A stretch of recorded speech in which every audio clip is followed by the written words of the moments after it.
So guys, story time. O, diba? Story time ang inyong manay Gina Marites. Literal na Marites bitaw eh. Guys, na ako eh. Kanang i-share ba kay ambot lang akong nakita ninyo kato ganing Pilipina nga naa sa Singapore katong sa Lucky Plaza nga viral man jud siya kay karon. Kato ganing gisipa siya sa iyang uyab. Gisipa at the same time basta huy, na-wear ko. Kanya nung nakaingon ko, oh my God. Tapos, pagsipa pa yun sa lalaki, natumba po ng lalaki. Ah, bangon diretso ang lalaki. Gisipa na po niya. Niigo siguro to siya diri sa nung. Kani syakit man siya. Primero niya, nigo, murag diri kilid. Grabe yun. Ang lala pa yun guys, no? Madungog yun mo sa video. Nga niingon tong isa ka Pilipina nga. Wag na kayong tumulong. Nakaingon ko, oh my God, kapwa ni mo Pilipina. Gibugbog na atubangan ni mo. Wa pa jud kay mahimo. Sa kadaghang tao dito, wala man lang isa nga nakatawag. Og pulis ang ilang gimo. Sige lang video. Mo gini resulta og ano ta, vlogger na tanan kay kanya-kanya og kuhag video. Wala man lay nakatabang. Pero siguro katong kuan lang siguro to siya first nga part first part to siya kay sig sa end part na man po nag-video nga na nitabang sa iyaha unya na lalaki nga murag gipugnan ang katong lalaki kay kung anong pa man gyud sa lalaki niya naapoy Pilipina nga murag nakig-away atong lalaki bastos ang lalaki kay wala siya ipatawad bisan pag unsa siya unsay hinungdan kung naisala ang Pilipina dapat dili niya bugbugon no sus kung mag-uyab to sila mag-uyab pa lang gani namugbog na pastilan unsa na lang kag mag-ipon to og mag agoy, hadlo ka man. Diba? Guys, sa mga Pilipina, manggudno, kita magong mga Filipina kay, naagid sa atong kinaiya ba nga, naata sa gawas, instead nga magtarong og trabaho dito, abot nga nang kinahanglan pa man yun manguyab. Diba? Ako guys, no, tinuod lang more than 20 years ko sa abroad, no? Pero isa ra na ang akong amo. Ay, duha. First na akong abroad sa Abu Dhabi, second na akong abroad sa Kuwait. Sa Abu Dhabi, 3 years ko, diri sa Kuwait, diri ko, dugay, 20 years, isa na dyan nakaamo. Sa Abu Dhabi ko first na akong abroad nakita naka-witness jud ko Pilipina nagatrabaho na siya og kanang Lulu Center dito sa UAE sa Abu Dhabi. Unya ang amo ang building ang harap nga building dito sila nagpuyo siguro atong kuan katong iyang kapuyo no nga Emirati. Karon siguro nasakpan kay naa siguro ilaing uyab nasakpan. Huy, kami nagatanong sa kung amo sa kanang glass ba kay gahulat ni sa iyang anak amo abot. Sus, nakita dyan na mo ang pagpaputok sa katong lalaki sa iya. Hagpa ang Pinay. Uy, na tai chi to. Oh, naunsa man to na balita man to dati sa una. No, dugay na to kaayo nga. Uy, nakaingon jud kung lagi na nga. Kung naamoy uyab nga. Naamoy uyab nga kanang nanabita mo uyab. Dili na kinahanglan siguro mangita paglain uyab.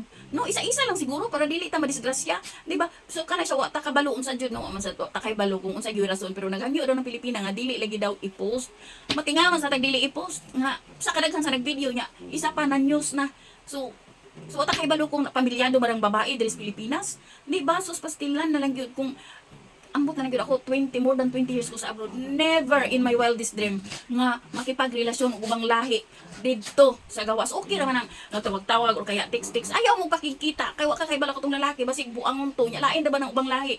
Kay once nga kanang uyab na mo dili ka pwede mangita og laing uyab. So kita mga Pilipina lagi kay mahilig man og duha-duha tulo-tulo di man mo kontento sa isa. Ang resulta disgrasya. So mo na guys, lesson learned sa mga OFW no.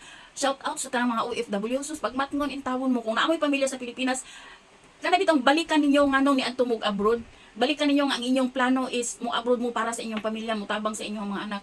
Iwasan ang pag-uyab-uyab kay basin unyag diha pa mo madisgrasya. Diba? Pugong! Sus, pastilan nga, di ko mutuo anak guys. Ay, tao lang ko, natintal ko, binuang, di ko mutuo anak. Kaya nga nung OFW ko, more than 20 years ko sa abroad, wa man lagi. Kay naara na sa tao, depende na sa imuha kung naa kay goals, kung naa kay paninindigan, no? Dili ka, kanang naadyo ka ba straight ba? Ayaw liko-liko. Kay kung liko-liko ka basig, moadto ka dito masimang ka, kailangan straight focus para dili ka masimang. Oh, maygon sila nga, grabe unsa murag Santos. Sorry, pero agi nako.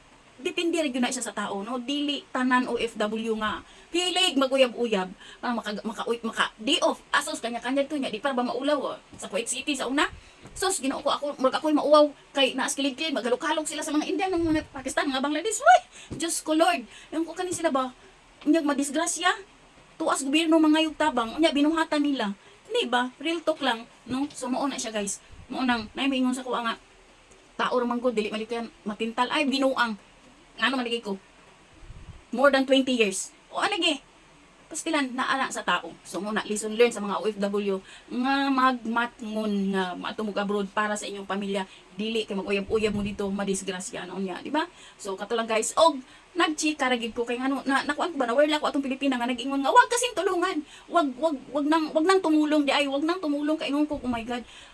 Pilipina ka, kabayan nimo nga na wala man lang jud kay mahimo. Di ba?